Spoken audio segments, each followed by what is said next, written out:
Eles que vão correr por aí, para você participar da minha aula.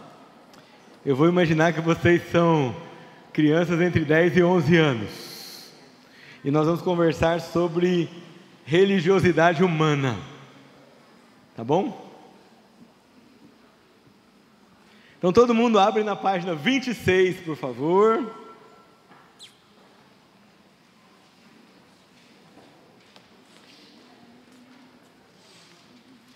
Os exercícios vão ficar para casa, tá bom? E eu vou fazer um resumo e algumas coisas mais importantes para vocês entenderem alguns esquemas de aula, ok?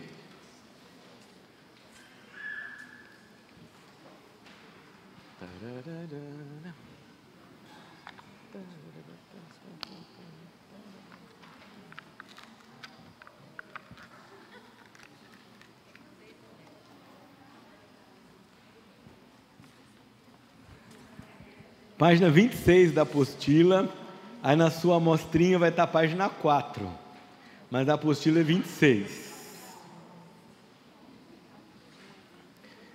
Tem 2 microfones que vão estar à disposição. Quando eu fizer as perguntas, se você quiser responder, então faça isso usando o microfone, por favor. Ok? Então vamos lá, imaginem que vocês vão ter aí entre 10 e 11 anos.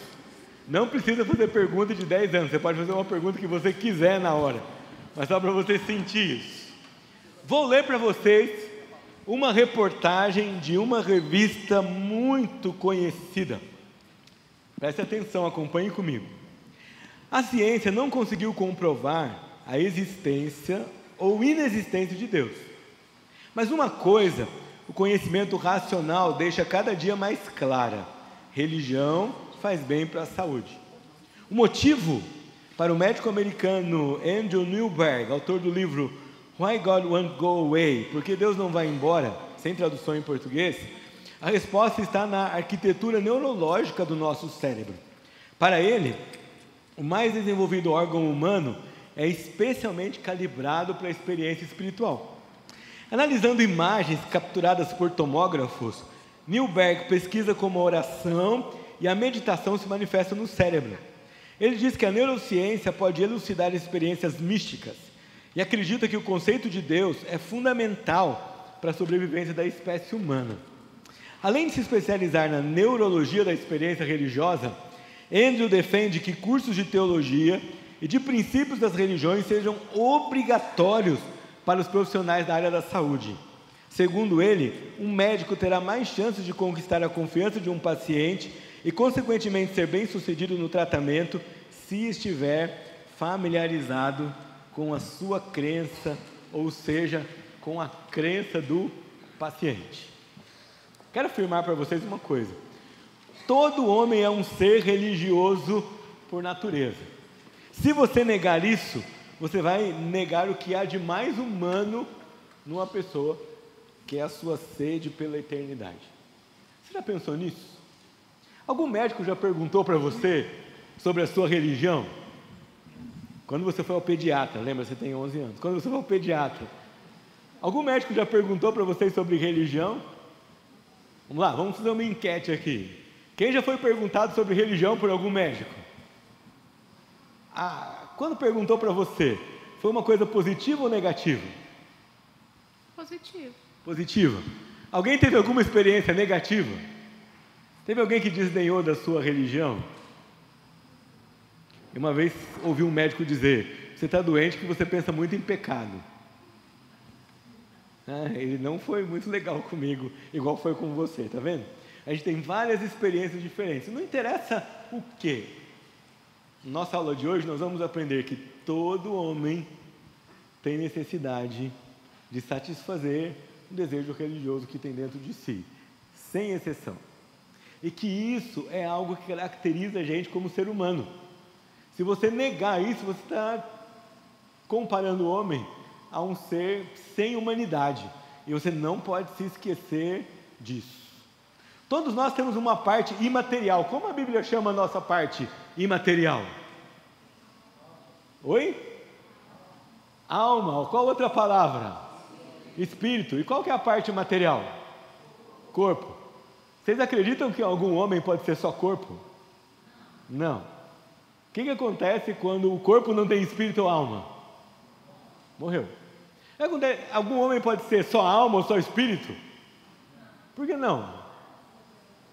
Oi? Por que não? Hã?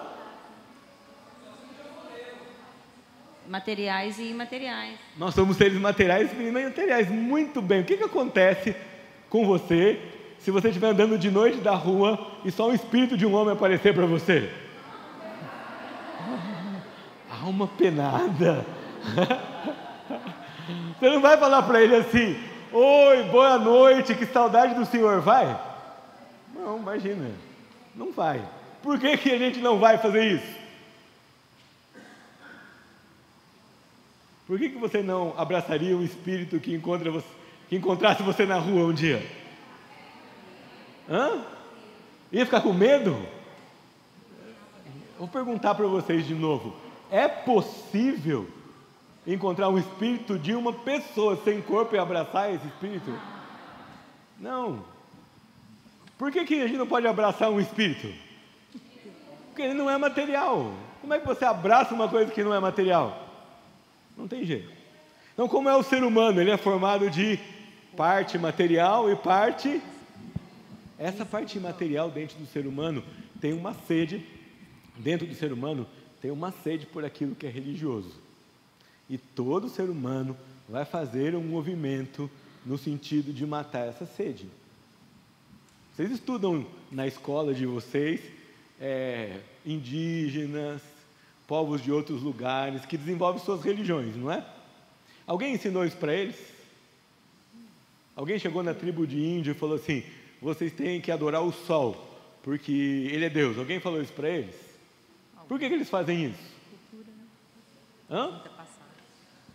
Porque eles têm uma necessidade dentro deles e eles vão buscar satisfazer essa necessidade. O texto que a gente leu, vocês estão vendo, um médico, um cientista, que nem sempre crê nessas coisas, afirmando que a necessidade religiosa e o aspecto religioso do homem interfere e tem a ver com a saúde do seu corpo. Estou lembrando aqui de um versículo bíblico. Davi diz assim: enquanto eu calei o meu pecado, envelheceram-se os meus ossos. O que esse cientista descobriu agora, faz muito tempo que a Bíblia vem dizendo para nós: há uma relação entre o homem e sua parte espiritual. Toda religião resolve esse problema que o homem tem? Sim ou não? Cadê a convicção de vocês, gente? Gente, vocês já estão aqui na igreja estudando comigo há 10 anos, vocês já têm 11 anos agora, vamos lá. Qualquer religião resolve esse problema do homem? Não. Por que não? Quem pode falar? Por que qualquer religião não resolve o problema, a sede que o homem tem do divino no seu coração? Levanta a mão aí, quem quer participar? Aqui. Cadê? Vamos levar o microfone para... Aqui, já chegou, vamos lá. Por que não resolve? Fala para mim. Porque eu entendo que tem que haver um relacionamento entre eu e Deus, no caso, meu Deus, assim como nas outras religiões. Então, não vai resolver o problema o simples fato de eu ter religião e não ter relacionamento. Então, a nossa colega está dizendo para nós que religião é diferente de relacionamento com Deus, certo? Então, nem toda religião nos dá um relacionamento com Deus, certo? Sim ou não? Sim. Por que vocês estão com medo de responder, gente? Sim! A pergunta é: qual é a nossa religião? Nós somos o quê? Cristãos.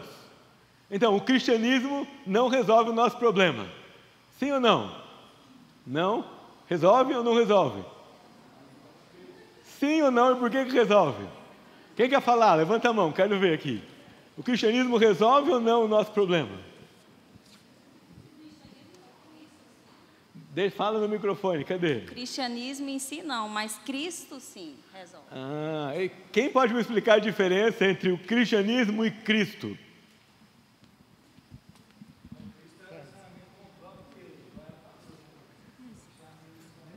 Espera aí, vamos lá. Fale. O cristianismo é só a religião e Cristo é o relacionamento com o próprio Deus, né? Bom, se eu estou entendendo direito o que vocês estão me falando, então pode haver cristianismo que ensina que Cristo é a minha relação com o Senhor, e aí esse cristianismo com essa mensagem resolve o meu problema. Mas vocês estão me dizendo que pode haver cristianismo sem essa mensagem, e que o cristianismo sem a mensagem de Cristo é ineficaz ou eficaz? E é comparado com o quê? Como qualquer outra religião. Todo mundo entendeu isso? Então vamos continuar a nossa aula.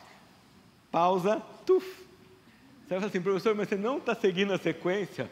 Pesquisar, raciocinar, relacionar, registrar. Lembra que eu disse para vocês que não necessariamente essa é uma sequência? Para chegar aqui e fazer essa aula, eu tive que estudar seguindo esses passos. Mas para apresentar a aula, nem sempre eu preciso fazer esses passos. Qual desses 4 passos eu já fiz aqui até agora? Mas eu fiz o outro, além de... Isso, o que eu defini com vocês nesses momentos até aqui? Eu defini humanidade, definimos religião, definimos cristianismo, definimos religiosidade, mesmo sem enunciar a palavra, o conceito foi apresentado aqui.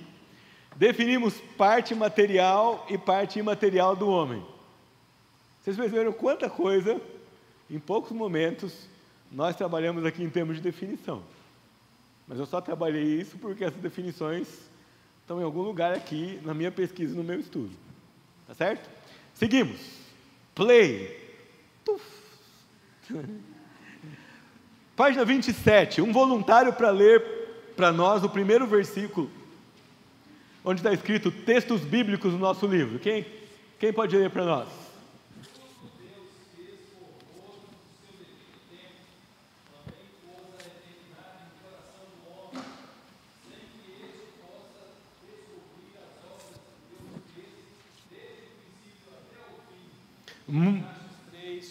O que Deus pôs no coração do homem?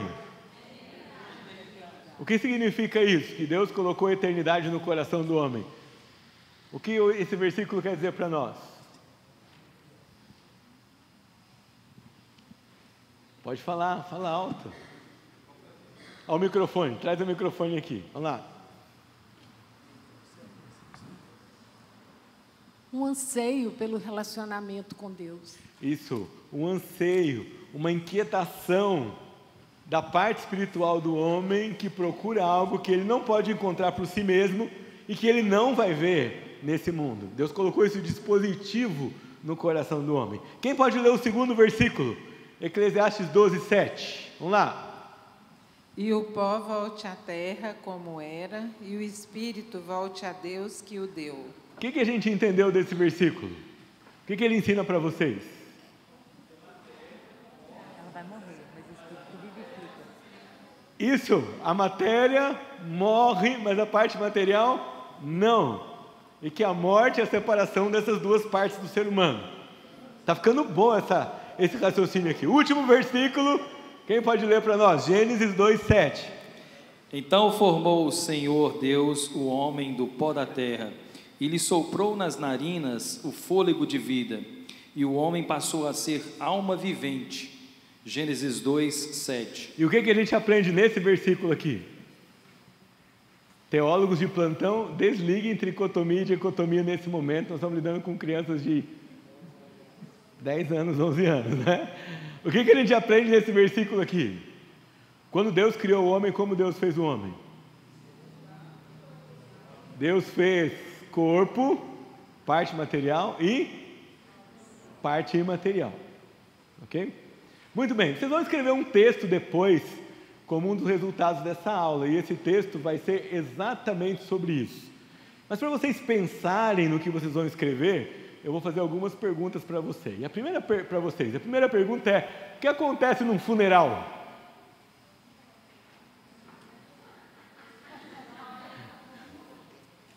Oi?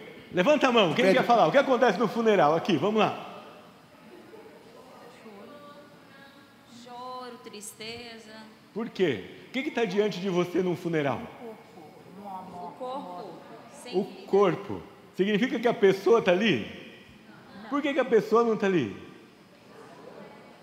Isso, porque a pessoa é completa, ela é corpo e espírito. O que está de você diante do funeral é o quê? É só o corpo da pessoa, tá certo? O que foi embora da pessoa antes daquele funeral? A parte imaterial. O que caracteriza a vida e a morte na nossa concepção, então? Isso, o ser completo está vivo e o ser incompleto está morto. Pausa de novo, tem tanta coisa para falar disso daí, gente. Nós estamos plantando um conceito vagarosamente na cabeça da criança para tratar um tema teológico com ela bastante profundo, que cada vez que a gente for caminhando, a gente vai adicionando um pouco mais. Então já tratamos de constituição do homem, já tratamos de rompimento de vida, de morte, de plenitude do ser. A essa altura, se vocês fossem crianças de 11 anos, vocês teriam muitas perguntas. Vocês iam perguntar para mim assim: meu avô está no céu, ele tem corpo ou não? Certo? Eu lembro uma vez, numa aula dessa, uma menina perguntou: eu tenho uma dúvida. Falei para ela: qual é a sua dúvida? É o seguinte, foi o funeral do meu avô. Nós fomos no cemitério e colocamos ele embaixo da terra. Mas no culto, o pastor falou que ele estava no céu. Afinal, onde é que ele está? Ele está embaixo da terra ou ele está no céu? Tá certo? Pode.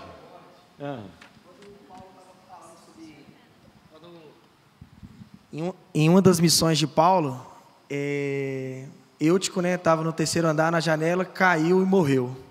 Aí Paulo parou, pregou, desceu, abraçou ele e ressuscitou. Onde que Eutico estava nesse período, antes dele ser ressuscitado? Depende, o espírito do Eutico ou o corpo do Eutico? Não, o corpo estava lá, o espírito.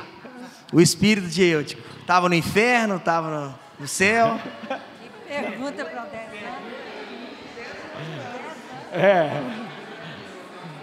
E vai acontecer a mesma coisa. Assim, alguém vai virar para você e falar assim: pensa, colega, ele estava ali do ladinho esperando ser ressuscitado, né? Aí você simplesmente vai dizer assim: a gente só afirma coisas que a Bíblia expressamente diz para nós. Na história de Eutico, a Bíblia não me diz onde estava o espírito de Eutico. Ela só me diz que ele morreu. Se ele morreu, o espírito dele se retirou do corpo. E a Bíblia diz que ele ressuscitou. Quando ele ressuscitou, o espírito dele voltou para o corpo. Onde o espírito dele estava nesse intervalo, a gente não sabe. E a Bíblia não diz. E a gente não vai ter uma mínima ideia. Se ele foi lá junto com Abraão, se ele voltou, como foi, não sei.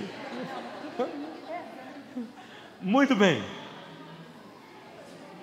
Qual é a nossa palavra-chave dessa aula? A nossa palavra-chave é espiritual. Vou ler para vocês a definição: próprio do espírito ou a ele pertencente, desprovido de corporeidade, tudo que não é material, o que é próprio do espírito humano.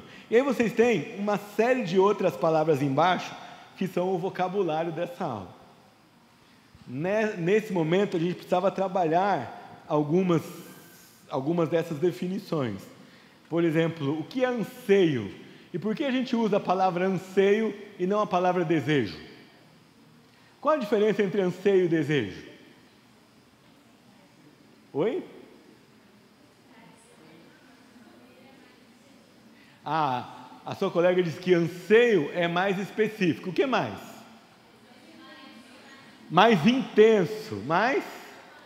Mais intenso. Então, quando a gente diz que o homem tem um anseio por aquilo que é imaterial, nós não estamos dizendo que ele tem apenas uma curiosidade, e nós não estamos dizendo que ele tem uma leve sensação que precisa disso. Nós estamos dizendo que ele tem um desejo intenso. E talvez isso explique porque as pessoas inventam tantas coisas ou criam tantas coisas no campo religioso e nunca estão satisfeitas com aquilo que desenvolvem, que fazem, que criam e que inventam. Então Outra palavra que a gente precisa entender no vocabulário da nossa aula de hoje é calibrar. O que é calibrar? Não é calibrar o pneu do carro do seu pai, já falo isso para vocês. O que é calibrar? Ajustar. Ajustar de que maneira? Ajustar da forma correta. Qual outro adjetivo que a gente pode colocar para descrever esse ajuste? Que tipo de ajuste é a calibração? Isso, ajuste preciso, ajuste fino. Tá? Calibrado é que está exatamente na posição que deveria estar, está preparado para aquilo. Outra palavra importante para nós aqui é a palavra eternidade. Quem sabe o que é eternidade? Para sempre. Quem pode me ajudar dando um pouco mais de palavras para isso? Isso, que não tem começo e nem fim. Pensando nessa definição, qual o único ser eterno no universo? Deus. Bom, como é que nós vamos desfrutar de eternidade se nós tivemos começo? Como funciona a eternidade para nós? Todo mundo aqui teve um começo, certo? A gente não acredita que a gente sempre existiu, que você estava lá num lugar de alminhas e de repente alguém chamou o seu nome e você pulou num caninho e apareceu na barriga da sua mãe. A gente não acredita nisso, não é? Você nem sempre existiu. Então, como que funciona isso? A eternidade para nós funciona de qual forma? Na negação ou na não existência de um fim, diferente da eternidade de Deus. Muito bom. Outra palavrinha que a gente precisa definir aqui é religião. Nós já começamos a falar sobre isso, mas o que é uma religião? Quem pode me explicar? Espera aí, microfone. Tem microfone perto aqui? Vamos lá. A crença de uma pessoa. A crença... Fica aí, calma aí, eu tenho mais perguntas para você. Calma lá, devagar. A crença de uma pessoa em quê? Em alguém que seja maior do que ela, numa divindade. Em alguém que seja maior do que ela. E quando ela crê em alguém que é maior do que ela, o que ela faz? Ela adora essa pessoa. E como é que ela adora essa pessoa? Ai, tem várias formas de adorar aí. Me dá alguns exemplos que você conhece. Ela exalta a pessoa, ela coloca a pessoa acima de tudo. Você já viu alguém fazendo algum ato religioso que chamou sua atenção? Macumba, Alguém vai falar, ai que medo na sala, com certeza, não é? A gente estava indo para fisioterapia e a gente passou numa esquina e tinha uma macumbona. Meu filho falou, o que é isso? Uma aula de religião na veia no caminho da fisioterapia, tá certo? Mas lá na nossa região, por exemplo, é muito comum na Via Dutra, nessa época do ano, você encontrar pessoas caminhando. Caminham dias para chegar até um santuário da divindade que eles são devotos. Não é uma religião, é um sistema que, além de fazer você crer num ser maior, faz você fazer uma série de coisas porque você crê naquele ser. Né? Inclui rituais, inclui livros sagrados, inclui crenças, inclui um montão de outras coisas que a gente tem na vida. E mais uma última palavra para nós. Transcendente. Quem sabe o que é transcendente? Pode falar. Quê? Não, pode colar, não tem problema. Mas fala com as suas palavras, não pode ler. Você pode me explicar o que é transcendente? Qual um sinônimo? Vamos facilitar para vocês. Qual um sinônimo de transcendente? Espiritual? Mais outro sinônimo? Que vai além. Que foge de nós, além de nós. Qual outra palavra para isso? Oi? Sobrenatural. Sobrenatural, que ultrapassa, não é? Que vai além dos nossos limites. Transcendência. Estou fazendo de propósito para vocês perceberem como a gente pode instigar a reflexão de uma palavra, com sinônimos, com antônimos, com exemplos, até a gente perceber que entendeu. Porque Deus é transcendente, não é? Ele ultrapassa os nossos limites, Ele se manifesta aqui, mas Ele vai além dos nossos limites, Ele vai além da nossa compreensão. Na reportagem que nós lemos, o autor diz que o cérebro do ser humano é calibrado, é ajustado para a experiência religiosa. O que vocês acham disso? Isso é verdade? Se é verdade, como é que a gente sabe que é verdade?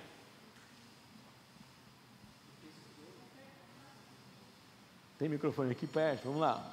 Lá. Se for com 11 anos, eu não vou saber responder, não. Eu entendo o seguinte, se o outro compartilha da mesma natureza que eu, e eu entendo que preciso desse relacionamento com a divindade, então logo os demais também. Isso, essa é uma explicação de adulto. Uma criança de 11 anos que entenderia isso diria, uai, porque todo mundo tem uma religião, não é? Como é que o cérebro está calibrado para isso? Todo mundo tem uma religião. Se não tem uma religião, ele está preocupado em negar uma religião. E se ele está preocupado em negar uma religião, ele tem uma religião de negação. Mas um vai perguntar, tio, é porque todo mundo tem uma religião? É porque todo mundo tem uma religião. Essa história de que você não vai ter nenhum ser humano arreligioso. E se ele é arreligioso, a religião dele é não ser religioso. Mas é uma religião, porque ele adora não ser religioso. Tá? A divindade dele é a negação da divindade, mas é uma divindade. Foi legal você dizer isso, porque nessa abordagem, eu falei isso de manhã, nessa abordagem educacional, o que a gente está fazendo com os meninos? A gente está levantando a barra. Eu prefiro que ele pule para segurar na barra do que ele se pendure na barra e fique tocando os pés com o chão, não é? Então, algumas coisas vão dar essa sensação mesmo. Uma criança de 11 anos vai conseguir responder? Se ela não conseguir de imediato, a gente vai cutucar e vai dar outros elementos para ela chegar nesse ponto, para ela raciocinar nesse ponto, tá bom? Aí, vamos lá, mais um pouquinho para a gente caminhar aqui.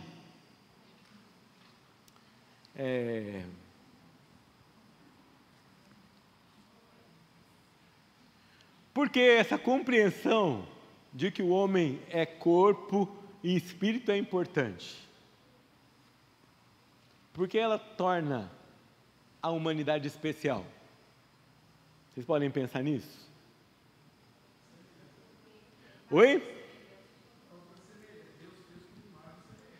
Isso, seu pai ensinou você na sua casa aqui. Isso. Gênesis capítulo 1, não é? Tem mais algum ser criado à imagem e semelhança de Deus? Não. Certo? Bom, se eu estou pensando nisso, se alguém... Não, filho, seu cachorro é só material. Morreu, acabou. Morreu, acabou. Olha que o exemplo dele é muito importante, porque um homem não é só um aglomerado de moléculas, o homem não é só um aglomerado de células, e o homem não é um ser que surgiu do acaso. Quando você pensa que, vocês perceberam aqui que a gente nem consegue explicar direito como o corpo e o espírito se juntam, a gente nem consegue explicar direito onde estava o espírito de Eutico, quando ele foi e voltou no milagre da ressurreição. A gente não consegue explicar muito bem como isso acontece, ou explicar em termos científicos como isso acontece. Isso mostra para nós que você, como ser humano, criado de maneira tão especial assim, só pode ser fruto de um Criador muito inteligente e que pensou para criar você. Não dá para pensar que, por acaso, você seria um ser tão complexo como você é como ser humano. Já pensou nisso? Para a gente caminhar mais um pouquinho para o final da nossa aula, que o seu pai e a sua mãe já estão chegando aqui. Um desafio para vocês. Vocês vão perguntar para os pais o seguinte: número 1, quando foi o meu primeiro suspiro? Certo? Segunda pergunta: qual o dia e hora em que você respirou pela primeira vez? Terceira pergunta: o que acontece quando damos o último suspiro? Isto é, quando inspiramos e expiramos pela última vez. Vamos perguntar para vocês, qual é o nome do nosso primeiro suspiro? Oi? Nascimento. O que vocês responderam aqui? Oi? Choro. Ah, muito bem, ó, outra. Isso, nasceu, respirou, chorou. Qual é o nome do nosso último suspiro? Morte. Qual dos dois faz você pensar mais em eternidade? A morte. Por quê? Porque ao fim daqui, meu espírito tem que ter ido para algum lugar. Certo? O cristão não pensa que o espírito dele fica vagando pelo mundo, perdido sem rumo, não é? Ou ele vai para um destino perto de Deus, preparado por Deus, ou ele vai para um destino longe de Deus, onde vão ficar os condenados por Deus. É assim que funciona. Pausa. Perguntas. Deu para entender um pouco de como é uma dinâmica de uma aula que envolve pesquisa, definição e relacionamento? Vocês têm alguma pergunta sobre isso?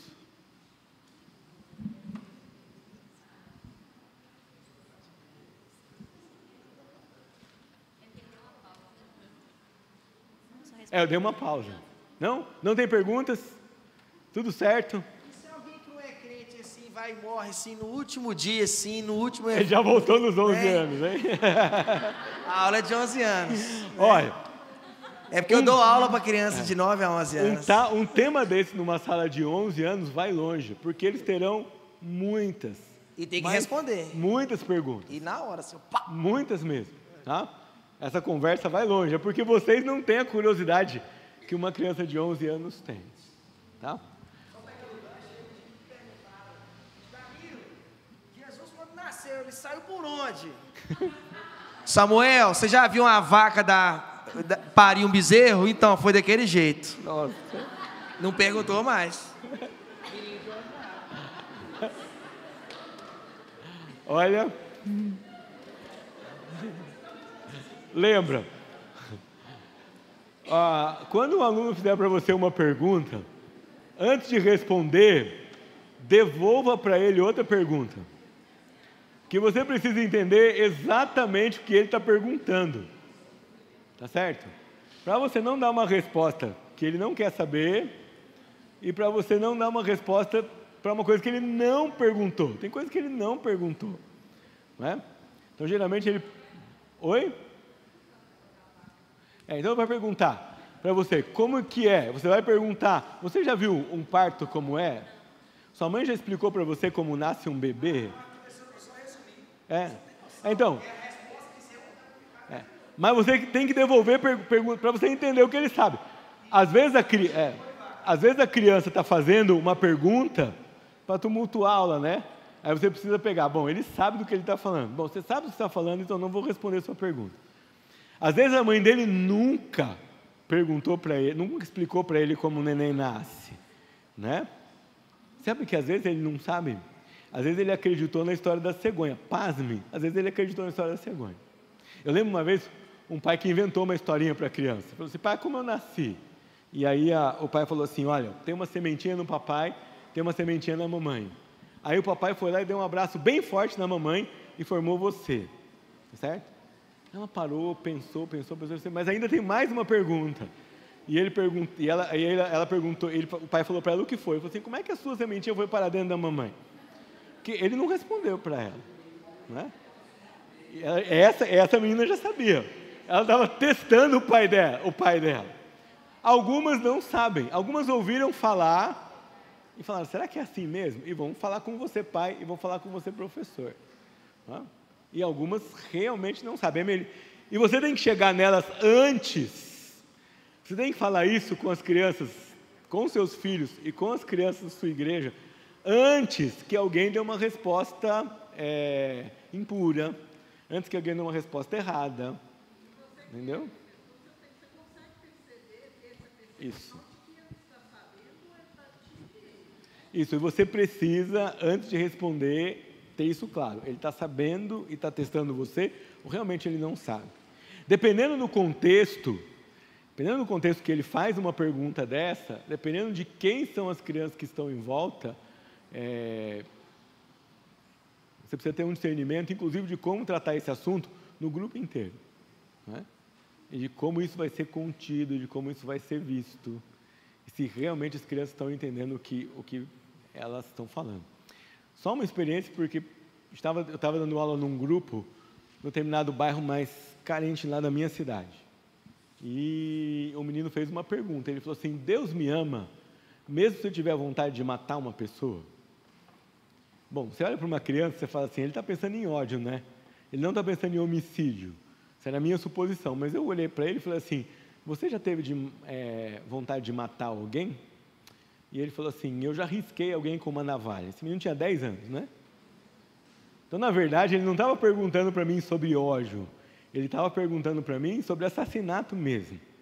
E ele estava perguntando se Deus amaria alguém que matou outra pessoa e que está arrependido de ter feito isso, se o amor de Deus era grande o suficiente para fazer isso. Então, ali naquela hora eu tinha uma suposição, eu pensei, não é possível que uma criança de 10 anos está falando sobre homicídio. E ele estava falando sobre homicídio. Ele não estava falando sobre ódio. Então, essa história diz assim, sempre tem que fazer uma outra pergunta, você sempre tem que saber exatamente o que aquela criança está perguntando para você. E nós precisamos ser espertos, em algumas áreas da vida, chegar nos nossos filhos antes que a rua, ou que uma compreensão não cristã de determinados fatos chegue. Com pessoas que têm esse discernimento de falar o que é certo, o que é correto, né, ainda está bom. Né? Se os pais não falam em casa, essa criança vem no ambiente desse perguntar, ótimo.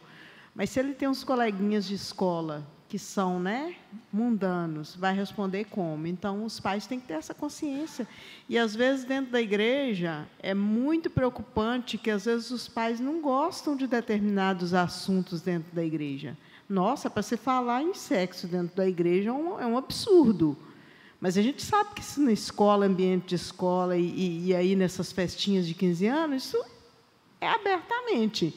Então, assim, deveria ser liberado, sim, dentro da igreja, os pais ficarem felizes com a conversa que a gente tem com os filhos deles. E em casa, né? Seja abertamente, igual o menino me falou, perguntou, né? Sabiamente, chama e conversa, fala a verdade, o que é correto. Né? Usando, é claro, que pedindo a Deus, em primeiro lugar, orando e pedindo a Deus iluminação para falar o que é correto. Pastor. Usando termos puros, usando perspectiva bíblica, né? Que é importante, porque fora ele não vai ouvir isso, ele vai ouvir a coisa deturpada e imoral, como o mundo compreende. Essa questão, realmente, é uma questão que eu fico na minha cabeça constantemente. Há uns anos atrás, acho que 3 anos atrás, o pastor Marquinhos, aqui da igreja, né, deu um curso sobre educação de filhos, e ele falou, não deixe sua criança descobrir fora de casa, responda as perguntas dele. Aí eu estou contando para as meninas aqui que o meu me perguntou, uai, mãe, cadê a cicatriz da sua barriga por onde o médico me tirou? Eu não tenho cicatriz nenhuma, né, porque o meu parto foi normal. Aí eu parei e falei, meu Deus, e agora, como é que eu explico? E aí a gente pensa até qual idade, né, a partir de qual idade eles teriam discernimento de aprender coisas desse tipo. Beleza, igual meu filho hoje tem 7 anos, ele já sabe que é menstruação. Ele me perguntou, eu respondi e pronto, acabou. Ele já me perguntou a questão de por onde ele nasceu. Eu nem lembro o que eu falei na época, eu confesso. Mas eu falo assim, ele já está com 7 anos para fazer 8. E se a gente for um pouco mais distante do mundo que a gente vive, crianças dessa idade já estão entrando na prática, né, do sexo. E aí, até Eu fico hoje olhando para ele, eu acho ele muito criança para ele aprender isso, mas ele já sabe, já conhece o sistema reprodutor masculino e o sistema reprodutor feminino. E ele fica assim, sem entender, ele ainda não me perguntou, mas eu vejo que ele fica sem entender para que serve, porque ele fala assim, sistema respiratório para respirar, sistema digestivo para digerir a comida. Mãe, tem 11 sistemas no organismo, esse, o reprodutor. Aí, sabe assim, ele ainda não me perguntou, mas eu sei que ele vai chegar lá. E aí, né? Então, uma coisa que não é só sobre esse assunto, né? Mas uma coisa que a gente precisa lembrar a gente não pode subestimar as crianças, lembra? Elas podem não ter maturidade, mas elas têm capacidade de entender. E é melhor que elas sejam esticadas por você, com uma visão cristã sobre aquele assunto, é melhor sentar e mostrar o aparelho reprodutor feminino e masculino e dizer para que ele serve e explicar o que é isso, sem dar apelido para as coisas, sem inventar nome, mostrando o nome que está ali, o nome que está escrito ali, e mostrando como Deus vê isso, como isso aparece nas Escrituras, e resolver isso, para não ficar nessa história de que eu subestimo, você subestima, não fala, chega outro e fala. E vai falar por termos que você jamais usaria. E vai usar argumentos que você não quer que ele aprenda. Então chega antes e fala antes. Com sobriedade, com sinceridade e com fidelidade à visão de mundo que você tem. Pastor, a minha pergunta é, quando deve acontecer isso? Eu devo falar com meu filho sobre isso ou eu devo esperar ele perguntar sobre isso? Quando vai acontecer, é sua convivência que tem que dizer. Se ele não perguntar para você, algumas coisas você tem que provocar o seu filho. Elas são importantes demais para a gente esperar por ele. Então, assuntos importantes como esse, e assuntos sensíveis, na nossa época principalmente, se ele não perguntar, você tem que provocar. E você precisa de saber o que ele está sabendo, o que ele está pensando, porque ele está pensando. Ele pode estar pensando errado, mas ele está pensando. Então, se ele não fala nada, se eu dizer para vocês, se seu filho não fala nada, cutuca, pergunta, lê coisas sobre isso. Está assistindo alguma coisa, aparece um negócio, pergunta, o que você acha disso? Não, né? Se ele pergunta, é ótimo, devolve a pergunta e descobre, ele sabe do que ele está falando? Não é? Mas, pai, o que é drogas? Droga é uma coisa que a pessoa toma porque ela quer sentir uma coisa que ela não sente sozinha, porque ela está muito triste, porque ela não confia em Deus. Daí ele passa, drogaria, pai, é ali que vende drogas? Você acabou de explicar para ele o que é droga. Não é piada não, isso aconteceu mesmo, não, ali na drogaria vende outro tipo de droga. Que outro tipo de droga, pai? Remédio. Então remédio é droga? Quem toma remédio está viciado em droga? Não, vamos separar as coisas e vamos explicar isso direitinho. Tem coisa que pergunta, percebe? Ouviu alguém falar, o fulano usa droga, você vai ter que trabalhar com isso. Tem coisa que ele não pergunta, mas você não pode descansar e dizer assim, ele não está pensando nesse assunto. Tem que conviver de perto e tem que saber o que ele já ouviu. Não é? Às vezes ele está quieto porque ele está satisfeito com uma resposta equivocada. A gente não pode conviver com isso. Tá? Não, era só falar uma experiência que eu tive com meu filho mais velho. Hoje ele está com 15, mas foi na quinta série quando ele aprendeu como funcionava o sistema reprodutório. Até que eu já tinha feito as perguntas, como que o neném nasce, e eu já tinha falado, né? Mas como ele entra na barriga, não. Aí ele chegou em casa um dia na hora do almoço, meu marido estava fazendo suco e eu dando almoço às duas irmãzinhas, que já eram neném. Aí ele chegou, sentou na mesa e falou assim, mamãe, hoje a tia ensinou como que o neném entra na barriga. Aí meu marido olhou para trás. Aí eu falei, meu filho, que legal. Pois é, ela disse que o pênis encontra com a vagina. Aí eu, meu filho, bacana. Aí solta um negócio chamado nestogênio. Aí o meu marido, não, Pedro, o nestogênio vem depois disso tudo. Entra o espermatozoide que encontra com o óvulo. Isso, papai, né? É bacana, aí nasce o neném. Então tá, o que você vai querer comer? Tipo assim, foi bem bacana, sabe? Então é na 5ª série que eles aprendem qual é a função do sistema reprodutório. E foi assim que Deus fez, certo? Nesse jeito que Deus fez da reprodução do ser humano, ele pode ser puro e impuro. Dentro da nossa perspectiva cristã, no casamento ele é puro. É uma boa oportunidade de emendar uma conversa e dizer, olha, isso pode ser errado ou certo, isso pode ser puro ou impuro. A gente quer que é puro quando você espera e guarda para isso acontecer somente no que a gente chama de casamento. Ô, reverendo, é bom lembrar que às vezes a gente como pai, a gente acha que os nossos filhos nunca estão preparados para saber o que é a realidade. E às vezes a gente perde esse tempo. Às vezes quando ele chega para nós para nos perguntar, ele já tem uma informação errada. Então assim, eu tenho um filho de 17 anos, a gente tem que olhar sempre para os nossos filhos e saber que eles estão crescendo. Vai ter momento que a gente precisa entrar nesse assunto antes que o mundo entre de forma errada, né?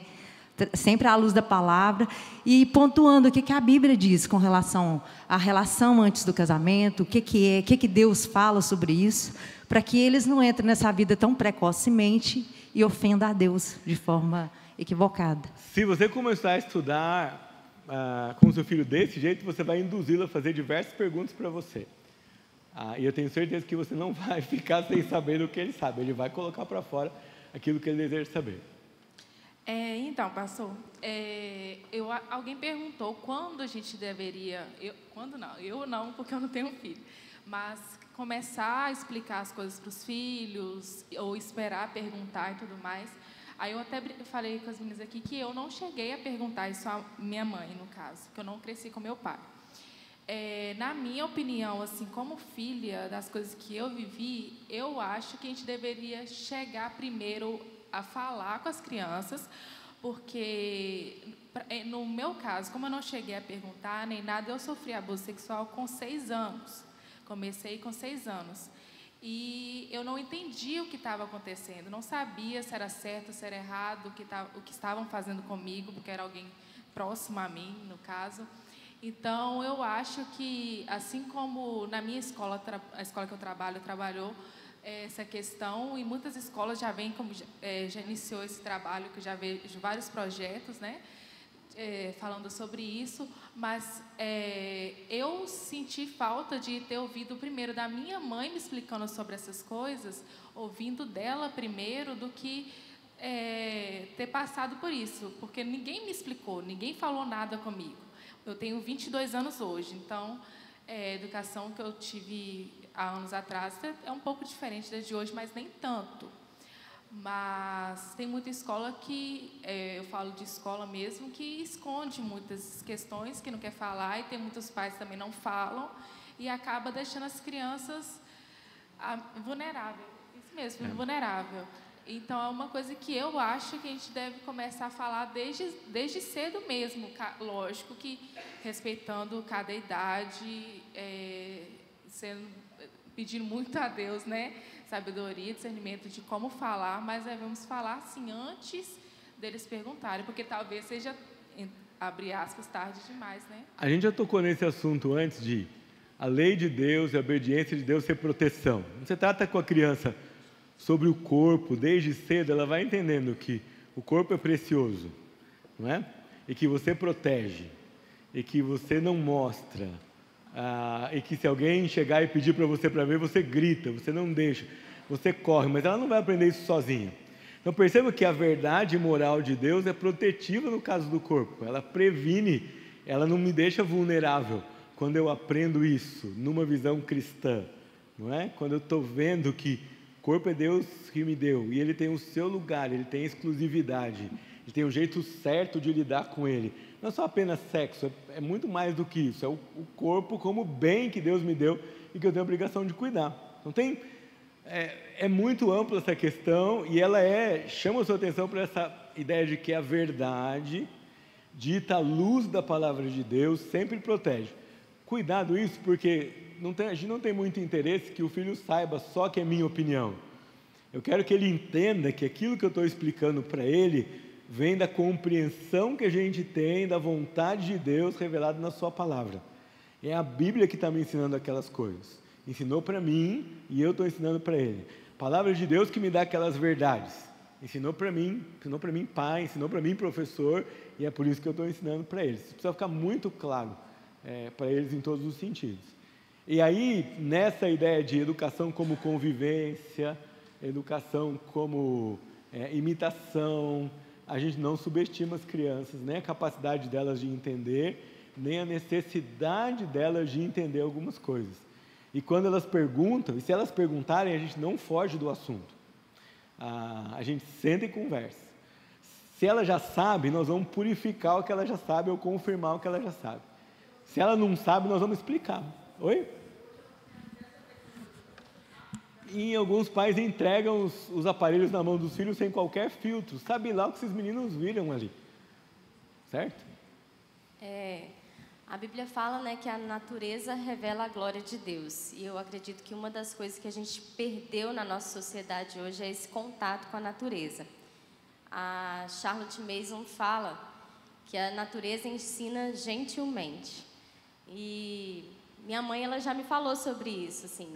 Por exemplo, eles cresceram na roça, ninguém nunca perguntava para um pai como é que um filho nasce, porque eles, desde muito pequenos, eles já observavam os animais e eles sabiam como tudo acontecia. E eles viam parte dos irmãos mais novos assim, em casa.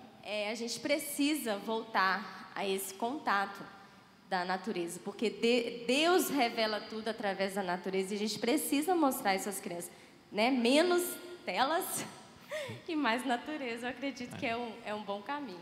Deus se revela ali. Muito bem. É isso.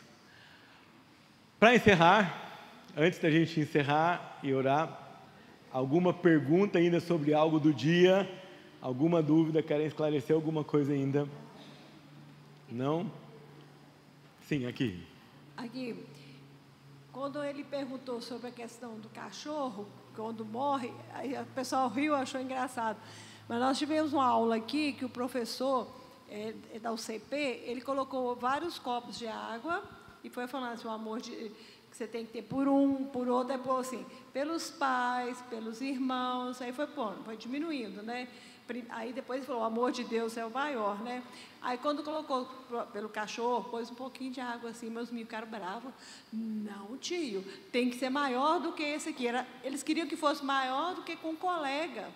Então, está tendo inversão de valores. Quando ele falou, achei interessante, foi uma coisa que aconteceu real, aquilo me preocupou. O cachorro hoje tem mais valor do que o irmão, do que até quase que o pai e até Deus, se você não olhar. Disse, o amor de Deus estava transbordando, mas o do cachorro era menor. Isso mostra a cosmovisão da época, tá? Não sei, rolou aí uma foto muito interessante que tinha um pai carregando um cachorrinho num carrinho e puxando o filhinho numa cordinha. Não sei se vocês viram essa foto. Isso mostra esse espírito da época. O lugar que os animais de estimação vão tomando, e a gente precisa perguntar se isso corrobora ou não com uma visão cristã de mundo. E quais são os prejuízos disso para uma geração e o que isso deturpa na nossa vida. Percebe? Uma coisa sorrateira, né? Que parece que não faz diferença, mas faz. O presbítero Samuel me pediu alguns minutinhos, eu vou dar uns minutinhos para ele e depois a gente vai terminar o nosso dia. Já volto aí. Muito bom. A gente tem uma pergunta aqui, tem um microfone ali para ela.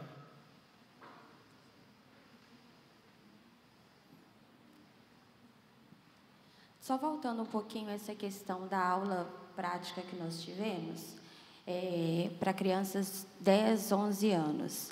Eu não sei se essa aula foi pensada aqui com uma visão de escola dominical ou se ela seria aplicada numa escola secular. Até para eu entender um pouquinho mais a aplicabilidade do método, eu queria conseguir perceber num currículo de escola secular quais foram os temas abordados aqui nessa aula prática que nós tivemos. À luz de BNCC, por exemplo, é mais para eu conseguir visualizar aqui na prática como é o método tendo como base aquilo que a BNCC exige que seja aplicado aos alunos. Tá. Essa aula ela foi pensada para uma aula de escola dominical ou para uma escola cristã confessional. Ela não pode ser aplicada numa escola secular dessa maneira que ela foi dada aqui, porque o pressuposto dela principal é a Bíblia.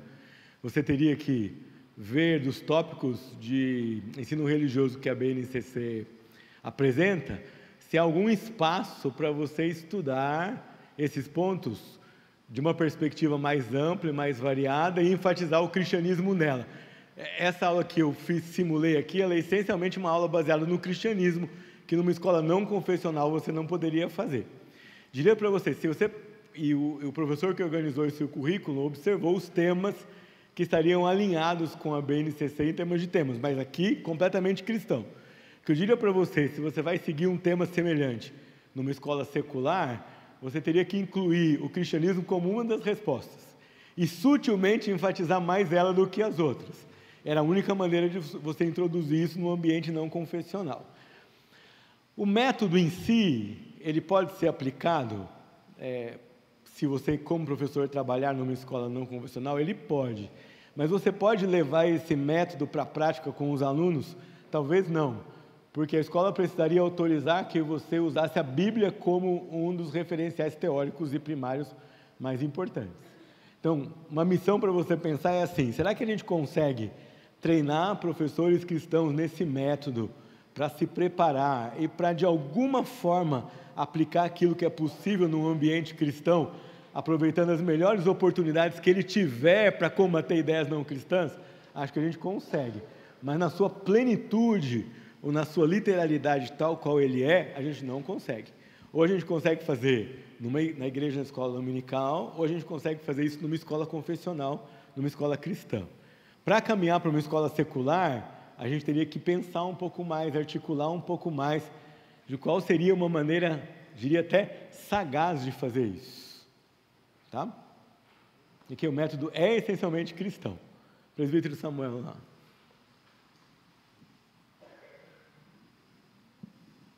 Uma coisa que é preciso ficar bem entendido, que a BNCC ela não amarra a questão a questão curricular. A questão curricular ela é de autonomia da escola, né? E a questão relativa aos temas, a BNCC ela estabelece os temas.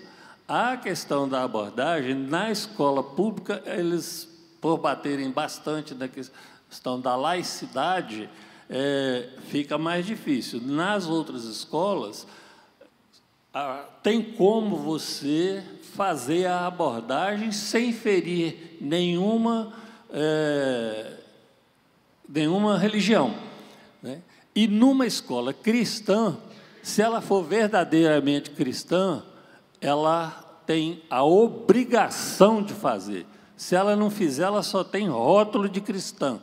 E nisso aí eu digo porque é o seguinte, vou falar do zelo dos adventistas com relação a isso, porque eles não abrem mão daquilo que é a base doutrinária deles, né?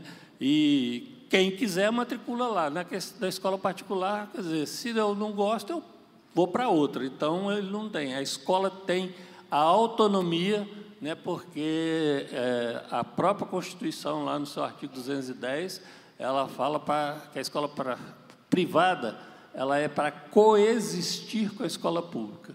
Então, a interferência do Estado na escola privada é mínima. Aí. Muito bem, eu queria encerrar com oração, queria pedir para o pastor da igreja vir aqui para orar por nós. Depois, eu queria fazer um pedido, não sei se é possível, se a gente consegue vir aqui para fazer uma foto. Será que a gente consegue? Pode? Então, aí a gente organizadamente vem aqui, se arranja aqui e faz uma foto. E depois da foto, vocês estão despedidos. Deixa eu só agradecer muito aqui a igreja, a Suelen e o Vitor, que fizeram aí todo o contato comigo o tempo todo e a oportunidade de estar aqui. E pedir para vocês que orem. Pulsem no nosso coração isso que o presbítero Samuel falou. Onde a gente puder ir, falar, divulgar. E vocês também. E deixa eu dizer, vocês têm autorização de usar esse material na sua igreja para compartilhar com as pessoas da sua igreja o que você aprendeu aqui. Então, se você quiser chegar lá e falar, ó, eu sou da minha igreja, mas tem mais 10 lá. Eu posso programar um curso com eles, eu posso compartilhar aquilo que eu aprendi, posso usar essa apostila? Você pode. Faça isso. É urgente, não demora não, porque a visão precisa ser espalhada enquanto é tempo. E esse é o tempo. Agora é a hora. Historicamente, esse é o momento. A gente tem que ir para cima e tem que mostrar a nossa cara, a nossa identidade, e que nós temos uma educação que funciona, além de ser, em termos de valores e conteúdo, a melhor alternativa. Tá bom? Quero agradecer o pastor pela disponibilidade que teve de vir, de nos ensinar. Que Deus possa abençoar ricamente a sua vida, ministério e família. Deus Todo-Poderoso, te louvamos por esse dia, pela bondade do Senhor derramada sobre nós, ó Pai. Dá-nos a graça de, num tempo difícil como esse, usarmos, ó Deus, da educação, ó Deus, em casa, na escola, na igreja, como um meio de glorificação do Seu nome. Ajuda-nos, ó Pai. Nós somos fracos, pecadores, e às vezes começamos bem, mas desistimos no processo. Então dá-nos perseverança, ó Deus, e que grandes coisas sejam feitas, ó Deus, para a glória do Seu nome. Abençoe ricamente e poderosamente a vida do pastor, da família dele, o trabalho, ó Deus, que o Senhor esteja sobre ele, sobre o ministério, cuide deles, ó Pai, no nome precioso e poderoso de Jesus. Amém. A foto. Vamos tentar tirar a foto aqui?